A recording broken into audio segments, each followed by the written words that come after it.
नमस्कार, मी Priya happy mind हबमध्ये तुमचं स्वागत करते. तुम्हाला माहिती आहे उद्याचा जो रविवार आहे तो खूप खास आहे. कारण ह्या दिवशी आहे सर्वार्थ सिद्ध योग. सर्वार्थ सिद्ध योग असा की या दिवशी पौर्णिमा तर आहेच, त्याचबरोबर रविपुष्य नक्षत्र आहे. रविपुष्य या नक्षत्रावर तुम्ही कोणत्याही कामाची सुरुवात केली, खरेदी केली, उपाय केले, ते खूप जास्त शीघ्र फलदायी असतात. म्हणूनच हा दिवस अजिबात मिस करू नका. या दिवशी तुम्हाला करायचा एक छोटासा उपाय, तो म्हणजे सर्वात पहिलं, रविवार असूनही उद्या सर्वांनी लवकर उठायचं आहे, सूर्याला अर्घ्य द्यायचं आहे.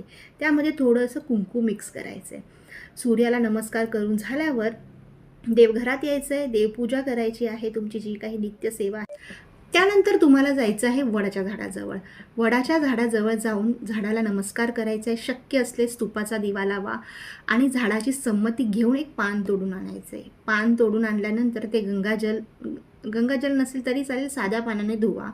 त्यानंतर त्यावर हळदीने स्वस्तिक काढा. हळदीमध्ये थोडंसं गंगाजल किंवा साधं पाणी मिक्स करा आणि हळदीने स्वस्तिक काढा. स्वस्तिक काढल्यानंतर ते वडाचं पान देवाजवळ ठेवा, देवघरामध्ये देवाला नमस्कार करा. त्यानंतर तुम्हाला घ्यायचं आहे एक कॉईन, 1 रुपयाचं नाणं घ्यायचं आहे. ते नाणं हातात पकडायचं आहे. हातात पकडून महालक्ष्मी अष्टकम 11 वेळा बोलायचं आहे. वेळ नसेल तर 1 वेळा बोललं तरीही चालेल, पण मनापासून करा. थोडी भक्ती करा पण मनापासून करा, असं मी नेहमी म्हणत असते. त्यानंतर 108 वेळा ओम श्री लक्ष्मी नारायणाय नमः हा मंत्र बोलायचा आहे.